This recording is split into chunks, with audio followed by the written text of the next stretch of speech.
Hiya folks, Sandro here with more cartoon news and shenanigans. And if you would like more cartoon news and shenanigans, please subscribe to my channel today. In fact, do that right now so you don't forget about it. And I thank you for doing that. So what are we talking about today? Let's go right to the article. Mother of God. So we're here on boundingintocomics.com. And just admire that piece of work, huh? um anyway, so before we jump right into this thing, I always like to tell you guys why I'm talking about comic books, because this is more of a cartoon channel, but I like to talk about these kinds of things because they're very similar. This is a graphic novel that might be made into a cartoon one day. So I just like to talk about comic books sometimes. What can I say? And this is definitely something I've been seeing it covered all around, and I am not missing out on this one. Good God. So yeah, so we're here on boundingintocomics.com. Got a lovely, amazing article by John F. Trent, a true hero, who brought this to our attention. So DC Comics introduces a gay and overweight daughter of Starfire. You can't make this shit up. You can't make this shit up. She is a gay, overweight daughter of Starfire. I have questions. I have a lot of questions. Okay, so Starfire is an alien from Tamaran, and I believe it was explained in certain comics that the Tamaranian race can't have sex with humans unless you do something. I can't remember. You need a special type of protection. And I think it was like Dick Grayson and Starfire wanted to have sex, and then like Batman gives them some kind of special condom. I don't know the exact thing, but apparently Starfire has a daughter. The whole gimmick here is that we don't know who the father is. Do we care? Do we care who the father is, for fuck's sakes? I don't think we care. I think this isn't something I care about. This is something I want to point at this, and I want to fucking laugh at this because it's hilarious. Like, what the hell? Like, what? Okay, here's another thing, right? Okay. So she's an alien. Starfire's an alien. So how would she even conceive with a human? And you're probably wondering, well, how do you know she didn't do it with a Tamaranian? Well, the Tamaranians have orange skin, right? This girl, now she could be wearing makeup. I don't know, but I'm gonna say no. I'm gonna say she's not wearing makeup. Or maybe she is. Goth kids kind of. So she's not just a gay overweight. So she's a lesbian overweight goth version of Starfire. I don't know what the hell's going on here. But I'm gonna assume that her skin color is white and that she doesn't have orange skin. Okay, so we have this question, like, okay, so how did Starfire have sex with a human exactly? And then there's the other question that pops in my head, was that I thought Tamaranians had 3 stomachs. I believe that was the case. And I thought it was said that Tamaranians can like super digest food, right? Am I hallucinating here? Let's actually look this up. Tamaranian stomach. Let's see here. Hold on here. Tamaranian. How do you spell it? Okay, there's Tamaranian. There we go. Okay, so let's read a little bit about this race here. We need some background. We need to do a background check on this. A Tamaranian is a person native to the distant extraterrestrial planet Tamaran in the vegan system. Tamaranians are humanoid in appearance, but are recognizable due to their characteristic orange-toned skin, red hair, and green eyes. Yeah, you can see them all there with the orange skin. And that goth girl, she could be wearing makeup, but which are common among their race, although rare. Individuals can be born with different colored eyes and darker hair, like Blackfire, her sister, right? Biology. Here we go. This is what we want. Tamaranians are mostly identical to humans' physical appearance, but they are still far from being the same, having unique biology that allows them to perform amazing feats as well as very uniquely named anatomy. For instance, Tamaranians have 9 stomachs. 9. I was wrong. I thought they had 3. They have 9 stomachs. Starfire once used her 9 stomachs to her advantage to avoid being brainwashed by Mother May Ai's food, controlling which stomach her food can go to. They also seem to lack a navel. Navel? Is that a nose? Does Starfire not have a nose? Wait, what's a navel? Hold on. Navel. Oh, is that a belly? That's a belly button, right? Navel.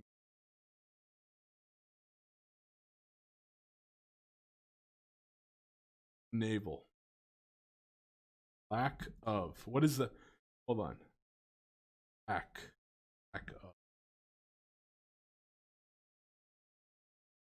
What the hell is a navel? Is it the nose? I'm confused. What is a navel?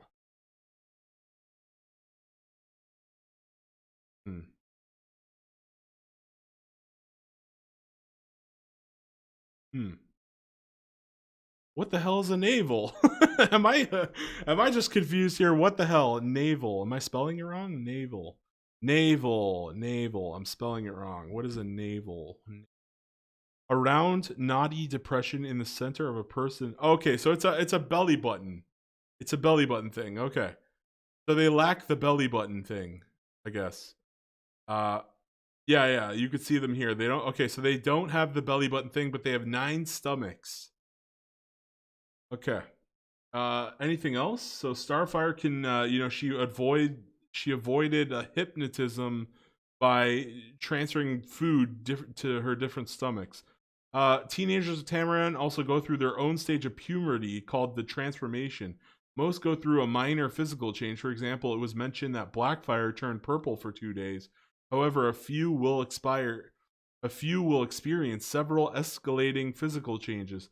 Starfire's transformation included changes over several days until she transformed into Chrysalis. At this point, the transformation will have run its full course, and the person will return to their normal appearance, along with new and increased physical abilities. Okay. That kind of reminds me of Star versus the Forces of Evil. Very interesting. And her name is Starfire. Maybe they took inspiration from that. I don't know. Many of their powers are fueled by specific emotions. Yeah, so they have a whole bunch of skills, right? And I'm just wondering. I'm just wondering, like, how, you have 9 stomachs. How did you end up this fat? You know what I'm saying? Like, if you have 9 stomachs, the fuck are you eating that is causing you to be this obese? Like, do you think the writers just even gave a shit to look up that they have 9 stomachs? Do you guys just think they're just like, no, we're gonna make her fat.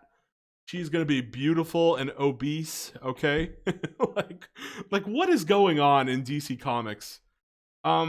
Let's read. Let's fucking. Oh, no, hold on. I have more. I have some more questions. Or do I? I don't know. I feel like I do. We have that. And oh yeah, here's another question we can ask ourselves. Like, look at this character. Look at this character. If you were to guess out of all the Teen Titans, right? You have Beast Boy, you got Robin, you got Cyborg, Starfire, and Raven. If you said, whose daughter is this? I would have said Raven without a shadow of a doubt.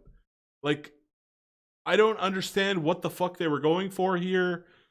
This looks like it could be Raven's daughter. I just, like, what happened? Like, what happened? But she has green eyes, though, and she has, like, Blackfire has black hair. Maybe I don't know. I gotta read. Let's read. We gotta read. I don't know. It seems weird to me. It's like, this could be Raven's daughter. Why would you make it Starfire? So So here we go. DC Comics introduced a brand new character in the form of Starfire's daughter. With the announcement of their new young adult comic, I Am Not Starfire. Yeah, you're little miniature raven. You're a miniature raven. That's what you are. Do you think she can even fly? Like Starfire's known for flying. You think Tubbo can fly over here? I also find it. You know what? When I first looked at this picture, I thought there was like a fucking Dorito on her tit. But it turned out to be a cleavage window. So that was my bad. Anyway, yeah. So we got the I Am Not Starfire. Oh, I'm so edgy. Oh, I'm not my mother. Based on a press release obtained by Bleeding Cool, the comic follows the high school shenanigans. Oh, shenanigans. You guys like cartoon news and shenanigans. So this isn't a cartoon news. This is a cartoon shenanigan now. You guys know I always love me some cartoon news and shenanigans, as I say every video, except for like my older ones.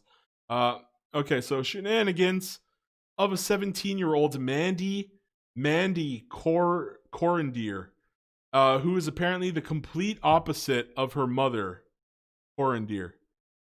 Okay, interesting. So what does she call herself? Goth Fire? You know, like Lesbo Fire? What was her name? What's her hero name here? I gotta know. The press release explains that Mandy is a high school outcast. How are you what? How are you a high school outcast that has superpowers and your mother is a fucking superhero? How does that work? How did you fail? How did you fail that miserably when you have superpowers? I don't understand. Does she not have superpowers? I couldn't fucking tell you. But like, what is DC trying to achieve here, guys? We've seen books where like Aqualad was like a gay transgender or whatever the hell, or I don't even know what was happening in that book. You got we had Barbara Gordon, who was being a part of Antifa in one of the comic graphic novels there. You had there was that, what was that character I covered? Oh my god, hold on. Videos. Where was that? Where was it? Where is it? Hold on. I gotta find that bloody thing. Where is that thing? Here we go. Here we go. DC Comics new superhero Whistle. And she's a social activist. Okay? Social activist. What are they doing? What is this shit? Who wants to read this? I don't understand, man. I don't understand what's going on. But like, this is what they're doing? Antifa? Like, you know, transgender gay Aqualad? This again, why is everyone every time there's a new comic, they're either a social activist, they're always something, aren't they? You know, you really got to get that virtue, you know, your virtue signal points. You got to get those virtue points. You can't just make a book. You can't just make a book nowadays. It has to be some woke and broke garbage. So the press release explained. Okay, hold on. So she's a social outcast somehow, even though she has superpowers. Really fucked up there. And she is constantly trying to get our. Actually, that just reminded me. The Shazam movie was just like that. You remember? It's like Billy was like. They were kind of like pushed around, but then when he becomes Shazam, then it's like, you know, I don't know, I like, nobody's gonna push him around now that he has superpower. I don't know, man. This is something, man. This is something. So she's constantly trying to get out from under the shadow of her bright, bubbly, scantily clad, and famous mother. So people know she has powers. I don't know, man. How could she possibly be an outcast? I don't know. This is weird. I don't know. It feels like a forced plot point for her to be an outcast. In order to do so, she dyes her bright orange hair black. Are you kidding me? She dyed her hair black. I thought this was a Blackfire type of deal. Okay. Actually, they could have did a bait and switch where they could have had her be Blackfire's daughter. That could have been interesting. Okay, but you know, oh boy. She Okay, so she dyes her bright orange hair black, which is not cool. Isn't her hair like actual fire though? Like, is it like maybe not? I thought like her hair was on fire. Am I wrong about that? Like in Injustice, like yeah, you guys play Okay, hold on. Starfire hair on fire. Let me see. Let me see. Yeah, like her hair is like actual fire. How the fuck are you? How did you dye? What the fuck? Yeah, like okay, I guess it's wet there, so it's kind of extinguished. But like Starfire has like actual fiery hair. Look at this picture. Look at that one. She has like actual fire in her hair at the end there, right? How how did how did you dye your hair black? How the fuck did you pull that one off? Your hair is literally fire. How did you? There it is. Look, her hair. Look at this. She has fiery hair. How did she dye her hair? I don't know. I don't understand. I don't understand anything about this. I am totally perplexed on this shit. Oh my god. In order to do so, she dyes her hair bright orange black somehow and spends her days at school avoiding Teen Titans superfans. So you're telling me that she spends her day avoiding superfans that could just be her friends. I don't understand. So she's an outcast even though everybody just wants to be around her. I don't know, man. It's weird. It's a weird choice, and trying to hide her feelings for the gorgeous, popular, and perfect Claire. Yeah. Let me guess, they end up together. you know. Oh man, you don't even need to buy the book. Of course she ends up with the lesbian love interest. I am not Starfire. Yeah, okay. New York Times best-selling author. I don't know about that one. Mariko Tamaki, art by Yoshitani. That must be a pen name, right? Is there actually someone named? Is there actually someone named Yoshitani? That's hilarious. So his name is basically. So what do people call him? Yoshi? That's a Super Mario thing. You guys ever see the Super Mario movie? His name is Mario, and then Luigi's name is Luigi Mario. So this guy is just Yoshi. Oh my god. Okay. Holy shit. She also tries to avoid spending time with her mother because she's just something. She's a real piece of fucking work. She doesn't even want to spend time with her own mother. Why would they write this? Why would they make this a character? Who would want to buy this? I don't understand. When she's not doing that, the press release implies that one of the main conflicts of the book is the fact that she walked out of her SAT. We have that in. Okay, we don't. It's not called that. I believe here in Canada, it's called EQAO testing, right? I don't. Is that the same thing, or am I wrong here? Is an SAT? Is that a test you take to go to college? I don't know what the hell the SAT is. It reads, and while Mandy usually avoids spending too much time with her alien mother, she's been particularly quiet as she's keeping one major secret from her. Mandy walked out. Okay, they repeated that. Okay, is it that big of a deal though? Like, does Starfire even know what an SAT is?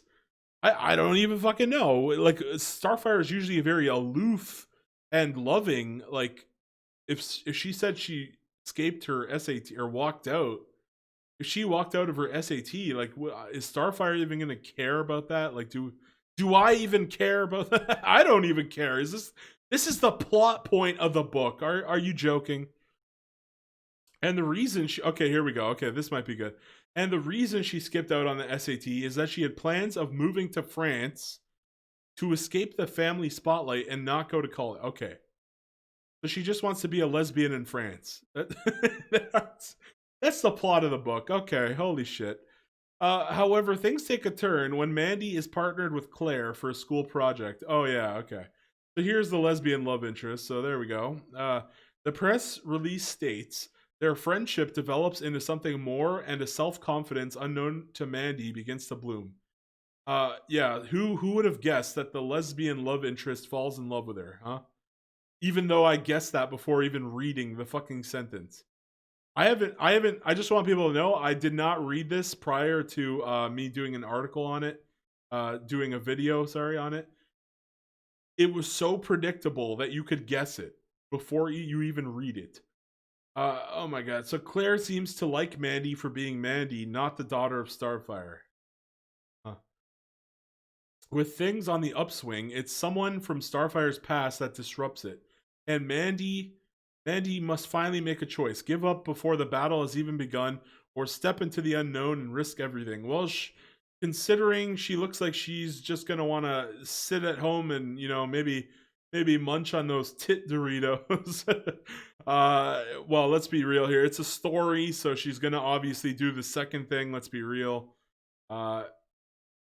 Like, is this a joke? Like, of course she's gonna step into the unknown and risk everything. Like, come on now. Finally, the press release concludes by describing the book as a story about mother-daughter relationships. Embracing, is it though? Is it though? I don't know, man. I don't know. Something tells me this is a story about a virtue signal gone wrong. I wouldn't be surprised if she runs in a snowflake in space, safe space in this book. Even though those are Marvel characters, but that's the garbage tier writing we're getting here. We're just getting woke books. That's it. Just we don't get quality, we get woke trash. So embracing where you come from while finding your own identity and learning to be unafraid of failing, if it was even failing in the first place. Writer Mariko Tamaki shared Bleeding Cool's article on Twitter, writing, I can finally share my cover of the new DC Comics GN with the amazing Yoshi Tani. And there it is. And that's not many people. November 30th, so that was a couple days ago. Artist Yoshi Tani also shared a meme explaining that Starfire and Mandy dynamic. What the hell? She wrote, "Can't wait to show more from I'm Not Starfire GN by Mariko Tamaki and me. But here's the Mandy and Starfire vibe." Yoshi added in a subsequent tweet, "It's just hard being the daughter of a galaxy-wide known super hottie." Seriously? 18 likes? My YouTube, I have 200 subscribers. Okay, no, hold on. I have fucking 198 subscribers, and I probably could generate more interest than this fucking book. Okay? Oh my god. The book appears to be in the vein of DC Comics' other young adult offerings that include Whistle. Yeah, I was just talking about that. Whistle, a new Gotham City hero by E. Lockhart, with illustration, that describes the protagonist as a social activist. That's it. Like, it's not a hero, it's a fucking social activist who is also they're all trying to find their identities, okay? Let me guess, 90% of them end up lesbians. That's my guess. Fuck. No, not only are they lesbians, they're gonna end up in a relationship that 100% is confirmed by the end of the book. So if they're lesbians, they guarantee they will get the hero, or they will get the girl of their dreams at the end. That's usually how these books like to work. They like to pair them. There's no like romantic conflict, right? Like in a lot of perfect example, like Spider-Man, right? They would always toy around, like, is he or isn't he gonna date Mary Jane? And they used to do this with Archie comics, right?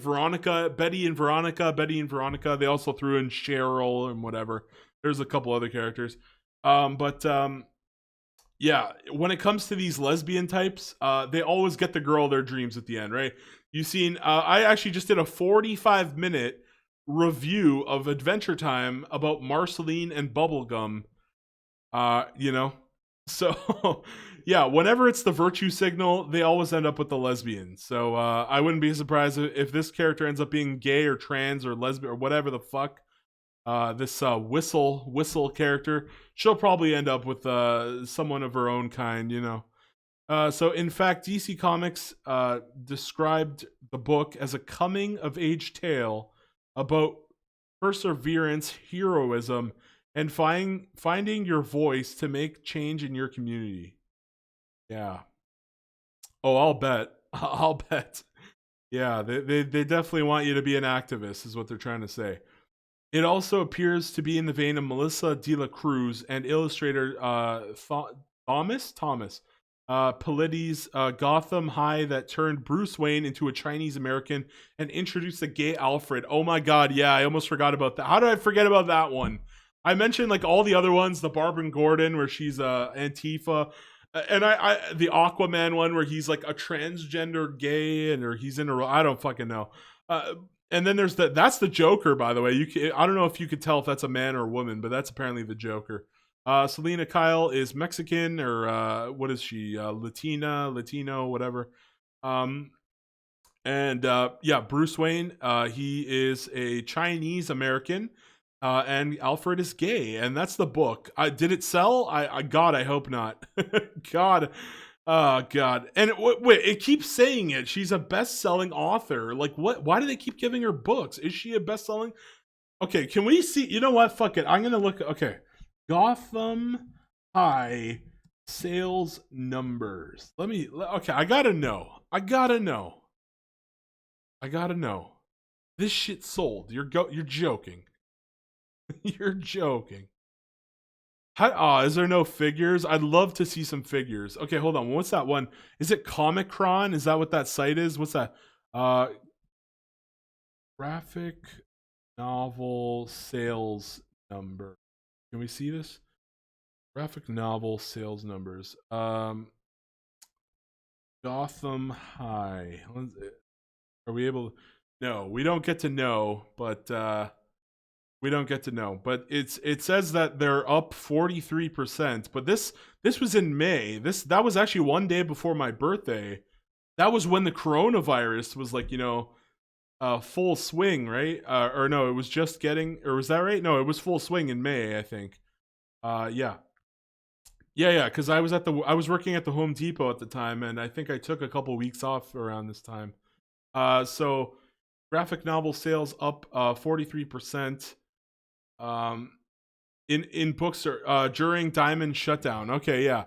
So I mean, there's a lot more people at home. Maybe that could be why that accounts for that. But like, man, man, this is something. This is just something. Let's close some of these here. What is a navel? Yeah, let's not. So yeah, there's that book. That book is. All I had to do. You're joking. All I had to do was look down, and they already did the work. They did the investigation. Okay. I want to look at that. Hold on. That book is currently ranked. So you're joking. All I had to do was scroll down and read one more sentence. Unbelievable. I'm so sorry, guys. That book is currently ranked 134, 462 on Amazon's bestsellers rank in the books category. It fares better when positioned in the young adult coming of age comics and graphic novels at 64. So people are buying this garbage. I don't understand, man. And also 134 on Amazon. That doesn't seem that high. So yeah, guys, I looked into it here. I just did a quick cutout there, and I actually went on the Amazon.com link that leads to, and what I found was that even though apparently it's really good in the ratings, supposedly it's number 64 in the coming of age and comic graphic novels. And it's apparently, which that doesn't seem that high. Like it's number 134,000 on the bestseller rank. Like there's 134 books, 134,000 books ahead of this thing. And so I'm like, okay, how good is this thing really? I go on Amazon. Apparently there it says it's 4 out of 5 stars. You go to the ratings down here. And they're all over the place, man. Half the ratings are for, I just don't believe this is as good as it is. Yeah, look at there. You're gonna see a lot of mixed. There's probably a lot of SJWs who try to up the rating here, but I something tells me this is just a pile of shit. That's just my intuition. I kind of do want to read this though. This is the first one that comes up. 53 people found this up. I'm all for trying new things, but when something like this strays so far from the source material that the characters are recognizable by name only, then you've strayed too far. This is not a Batman story, just a story with some characters that share the same names and nothing else. What I don't understand is that instead of race swapping and making certain characters black, Asian, or gay, why not write some stories with DC characters that already fit in those slots? Yeah, that makes sense, right? And that's what they're doing here with this abomination of a thing. Uh, yeah. So that's what they're doing. When this guy is asking, why don't they make characters that are already lesbian, and and this is what they're producing: Starfire's goth, lesbian, fat daughter. That's what they came up with, So this guy's asking the real questions out here. DC has gay characters, black characters, and Chinese characters. Why not write some stories about them instead of doing things like this? Arguing that no one will buy the books because they are unknown characters is just an excuse. No one knew about the Guardians of the Galaxy before the movie, but now we all do. Heck, James Gunn is using some relatively unknown DC characters in his new Suicide Squad, so write some books, don't change legacy characters. Plus, if you are going so far away from the source material, at least make it a good story. This is just a bad teen romance for what made Selina's character just plain awful. So this guy just was having none of this. This is a great just one-liner. It's almost like the writer did zero research about any of the characters.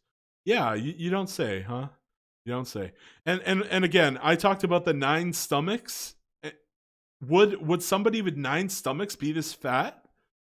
I don't think so, right? Like I'm just a DC fan. I knew that I didn't know that she had 9 stomachs. I thought she had 3, but I knew that there was something about the stomachs. I feel like this person did no research. Like how do you get here? That's how you do it. So there's that one. However, the book plummets when you switch it over to to its Kindle rank. It's ranked so its rating plummets. It's ranked number 411,000, basically 412,000 in the Kindle store. Maybe even more interesting is that it only has 131 total reviews between both Kindle version and the paperback. Yeah, that is. I just looked at the reviews. Yeah, it barely had any. Needless to say, it's pretty safe to claim that, and supposedly this is Melissa, what was her name? Mariko Tamaki, who's a best-selling person here, and apparently everybody's a best-selling author these days. Melissa De La Cruz, apparently she's a best-selling author too. These don't seem like very good, rankings here. And again, 131 total reviews. I really appreciate that this gentleman, what was his name? What was this guy's name? John F. Trent. He did the research. I really appreciate that he actually looked at some of the hard numbers here. You don't really see that too much. Most people doing articles, they just kind of churn them out and they don't do too much. Really appreciate that he posted the numbers, so I do appreciate that. It fares better. Okay, sorry, where were we? So yeah, it only had 131 reviews between both the Kindle version and the paperback. Needless to say, it's pretty safe to claim that this book is not popular among the young adult target audience, as well as traditional comic book readers. Yeah. Yeah, it's not going to be popular with anybody unless you're a fucking lesbian librarian. Let's be real here. And I would bet that I Am Not Starfire will soon follow in Gotham High's woke path. See, I threw the word woke in there because it just makes sense. It looks and reads like drivel. Hey, this guy knows what's up here. I give you an applause. This is a great John F. Trent. What a great guy. I'm assuming it's a guy. What a great article. This is fantastic. But this is modern day DC Comics. Absolute shit. That's what it is. It's shit. This is what they produce for the most. They produce shit. So great to see he got 8,000 visits and 1.8 of those 1.8 thousand, I guess, were today alone. So this article definitely getting some traction. So yeah, you guys got to let me know all your thoughts on this shit show in the comments down below. And again, please subscribe to the channel. Thank you very much. Sandro, bye-bye.